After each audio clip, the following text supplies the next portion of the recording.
Bismillahirrahmanirrahim. Assalamualaikum warahmatullahi wabarakatuh. Sobat-sobat, kita bersama lagi di channel saya dalam dakwah Islam pencerahan. Sobat-sobat, baik yang pro maupun yang kontra, perdebatan antara Guru Gembul dan Ustadz Nuruddin. Banyak netizen yang mengatakan bahwa Guru Gembul kalah, dan memang beliau mengaku kalah. Bahkan di beberapa konten dari beberapa YouTuber mengatakan dirujak, Guru Gembul dirujak, sobat-sobat. Ya, itu sepertinya mereka hanya menilai fokus pada referensi. Ya memang, sobat-sobat, referensi yang dibawakan oleh Ustadz Nuruddin itu banyak sekali. Ya wajar, karena dia seorang penulis. Ya. Nah, tetapi Guru Gembul bukan tanpa referensi. Beliau juga mengungkapkan, menyampaikan referensinya. Bahkan kalau kita tidak terfokus pada apa yang tersurat,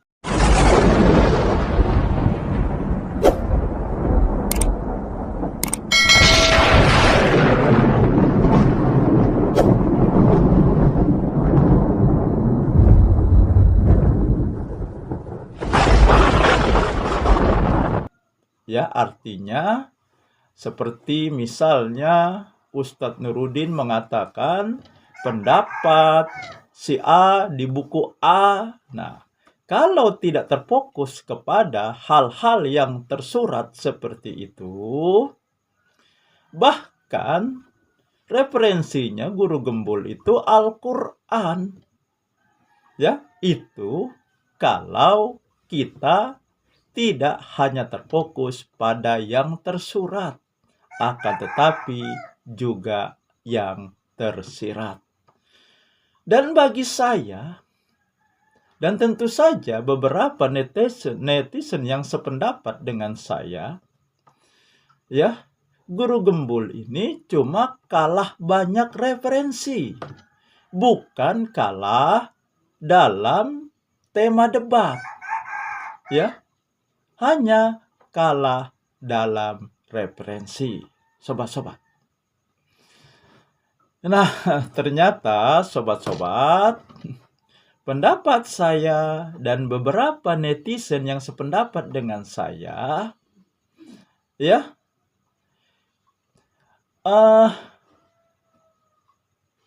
tidak sendirian ternyata, sobat-sobat. Ya, pendapat kami ternyata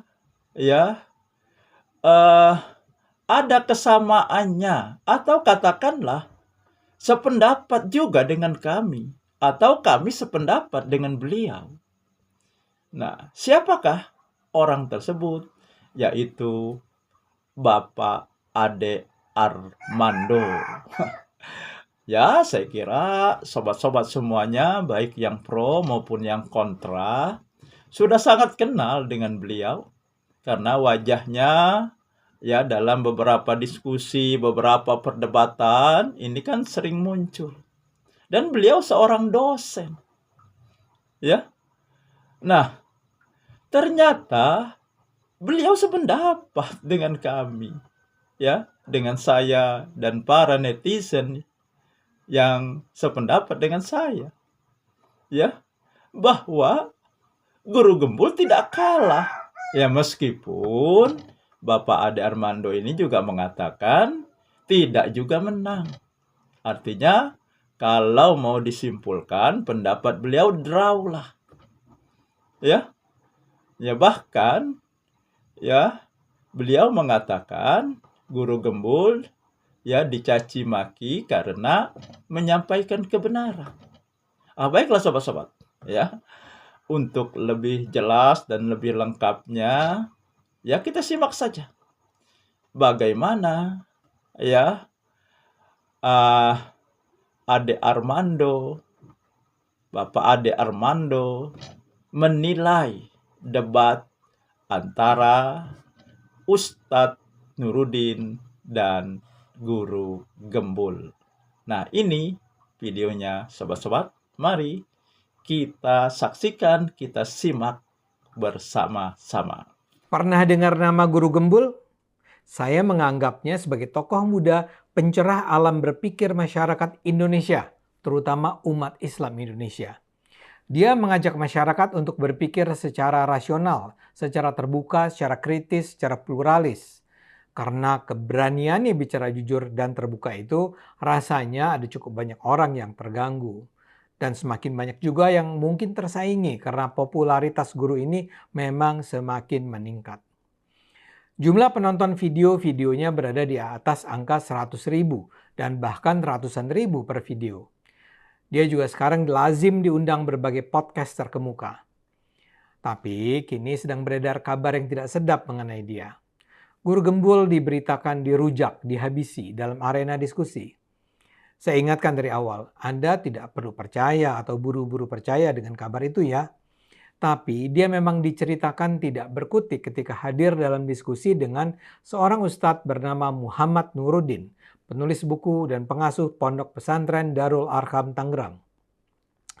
Diskusinya sendiri berlangsung di Universitas Indonesia 9 Oktober pekan lalu. Sebuah pemberitaan menggambarkan guru kelimpungan, mati kutu, pelanga-pelongo ketika argumennya dibantah oleh Nuruddin. Karena keramaian pemberitaan, saya menonton rekaman diskusi mereka. Dan jujur saja saya tidak melihat bahwa guru kelimpungan di sana. Bahwa mungkin mayoritas penonton diskusi tidak berpihak padanya sih benar. Tapi itu kan bukan pertanda yang baik tentang apakah guru takluk atau tidak.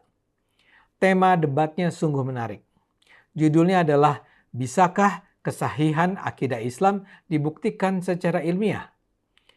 Dalam pandangan saya ini adalah sebuah topik penting, terutama di kalangan masyarakat yang percaya agama. Sebelum lebih jauh, saya ingin jelaskan dulu bahwa akidah itu adalah soal keyakinan beragama. Sebagai contoh dalam Islam, ada yang disebut sebagai rukun iman. Ada 6 yang lazim disebut, yaitu iman kepada Tuhan, iman kepada Nabi, iman kepada malaikat, iman kepada kitab suci, iman kepada takdir, dan iman kepada hari akhir. Saya rasa penganut agama Kristen pun punya rangkaian keimanan yang kurang lebih sama. Dalam hal ini saya tidak bisa dianggap seorang muslim kalau saya tidak percaya pada Tuhan, atau malaikat, atau Nabi Muhammad, dan seterusnya. Nah sekarang pertanyaannya, apakah untuk mencapai keyakinan tentang Tuhan, tentang Nabi, dan seterusnya itu sebaiknya dilakukan dengan menggunakan metode ilmiah atau bukan metode ilmiah? Guru punya posisi yang sangat jelas. Menurutnya, akidah itu tidak memerlukan pembuktian dengan menggunakan metode ilmiah. Apakah agama bisa dipelajari secara ilmiah? Tentu saja bisa. Apakah agama perlu dipelajari secara rasional? Tentu saja perlu. Tapi akidah itu sendiri, keyakinan keagamaan itu sendiri, menurut guru adalah urusan keyakinan subjektif. Itu yang diserang Ustadz Nuruddin dan pendukungnya. Nuruddin di sepanjang diskusi itu memaparkan berbagai argumen yang disampaikan banyak ilmuwan Islam di masa lalu yang menunjukkan agama bukanlah soal penerimaan subjektif semata. Nuruddin berkeras bahwa agama bisa dipelajari dan dibuktikan secara ilmiah. Dia mengatakan dia sendiri melakukan studi tentang agama secara mendalam. Dan studi itu dilakukan dengan melandaskan diri pada metodologi ilmiah. Menurutnya menganggap agama sebagai sesuatu yang bukan ilmiah adalah efek dari dominasi kaum sekuler yang memandang rendah agama. Nuruddin bahkan mengatakan anggapan guru bahwa akidah bukan sesuatu ilmiah akan meruntuhkan semua bangunan keilmuan Islam. Akidah adalah hal pokok dalam Islam, kata sang ustadz. Jadi kalau sekarang kita menganggap hal pokok tersebut sebagai tidak ilmiah, maka dengan sendirinya kita akan meragukan bangunan keilmuan Islam itu sendiri. Nuruddin mengatakan pandangan bahwa tidak ada Tuhan selain Allah yang merupakan ajaran tauhid itu harus didahului oleh pengetahuan dan bukan oleh penerimaan subjektif. Islam tidak mengenal namanya dogma asal percaya. Semuanya harus ada dalilnya dan dalil itu harus diuji secara ilmiah, kata Ustadz Nuruddin. Itu yang menurut saya adalah gagasan pokok dari Ustadz Nuruddin. Dalam diskusi itu, guru menjawab dengan santai. Dia tidak membantah bahwa kita bisa menggunakan pendekatan keilmuan untuk mempelajari agama. Dia tidak menganggap doktrin agama seharusnya diterima begitu saja tanpa perlu dikaji secara ilmiah. Tapi yang ingin dia tekankan adalah mengenai akidah itu sendiri tidak memerlukan pengujian dengan menggunakan metode ilmiah. Jadi guru sudah memiliki premis bahwa Tuhan tidak bisa dipahami dengan akal semata. Dengan akal, dengan pikiran kita bisa menemukan Tuhan, tapi untuk meyakininya tidak diperlukan pembuktian ilmiah. Ini yang nampaknya menjadi sasaran serangan lawan-lawannya. Seolah guru merendahkan agama sebagai sesuatu yang tidak ilmiah. Padahal dia tidak pernah mengatakan itu. Dalam Instagramnya belakangan, guru Gembul dengan rendah hati mengatakan bahwa dia kalah dalam perdebatan dengan Ustadz Nuruddin. Guru menyatakan Ustadz Nuruddin lebih baik dalam hal persiapan, referensi, lebih baik dalam mengemukakan logika, dan lebih baik dalam dasar kaidah keilmuan dan lain sebagainya.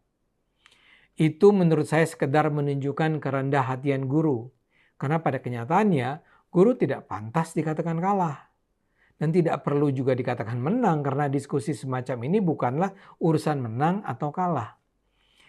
Tapi yang penting, apa yang disampaikan guru sulit untuk dibantah.